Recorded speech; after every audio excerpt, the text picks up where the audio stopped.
Para saudara yang terkasih, pernahkah Anda menanam sesuatu? Ada orang yang membeli tanah terbaik, pupuk terbaik, bahkan menyiramnya setiap hari. Tetapi hasilnya berbeda-beda. Mengapa? Karena yang menentukan bukan hanya kualitas benih, tetapi juga kualitas tanah tempat benih itu jatuh.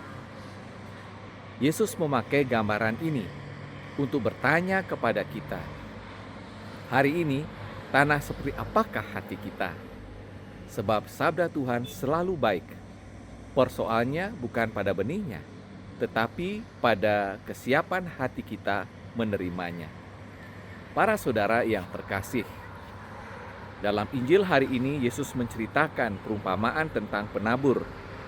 Benih yang sama ditaburkan ke berbagai jenis tanah.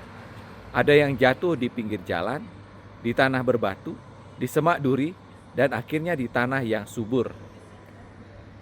Hanya tanah yang suburlah yang menghasilkan buah berlimpah. Nabi Yesaya dalam bacaan pertama menegaskan bahwa sabda Allah seperti hujan yang turun dari langit. Hujan itu tidak pernah sia-sia. Ia menyuburkan bumi dan memberi kehidupan. Demikian pula sabda Tuhan. Sabdanya selalu membawa daya, hidup, dan tidak pernah kembali dengan tangan kosong. Sementara itu, Santo Paulus dalam surat kepada jemaat di Roma mengatakan bahwa seluruh ciptaan sedang mengeluh dan menantikan pembebasan. Dunia merindukan manusia yang hidup menurut sabda Allah. Karena ketika manusia hidup benar, seluruh ciptaan ikut mengalami damai dan harapan. Para saudara yang terkasih, pesan utamanya sederhana tetapi sangat mendalam. Tuhan tidak pernah berhenti menaburkan kasih-Nya melalui sabdanya. Ia tidak pilih-pilih orang. Semua diberikan kesempatan yang sama.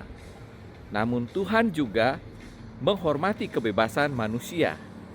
Hati kita bisa menjadi jalan yang keras karena kesombongan, menjadi tanah berbatu karena iman yang dangkal, menjadi semak duri karena kesibukan dan cinta pada harta, atau menjadi tanah subur karena kerendahan hati dan kesediaan bertobat.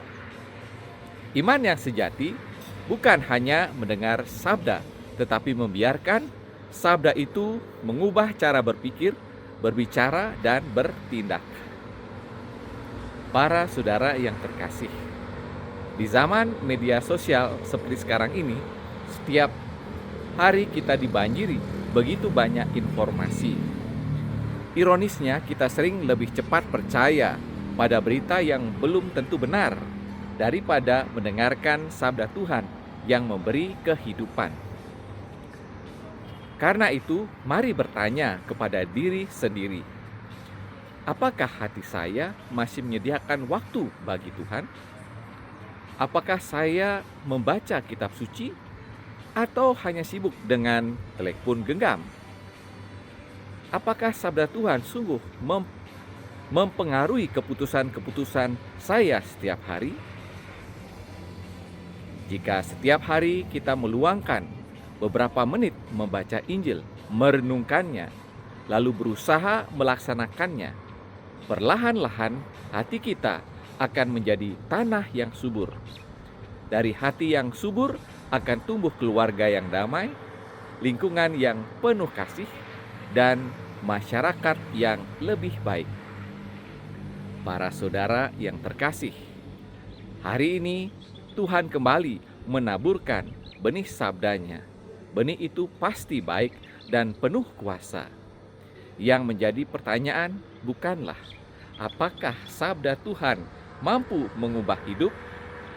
Jawabannya pasti mampu. Pertanyaannya adalah, apakah hati saya siap menjadi tanah yang subur? Semoga Ekaristi yang kita rayakan melembutkan hati kita, sehingga sabda Tuhan bertumbuh, berakar kuat, dan menghasilkan buah 30, 60, bahkan 100 kali lipat, bagi kemuliaan Tuhan dan kebaikan sesama. Dari House of Tundra, Bedugul, Tabanan, Bali.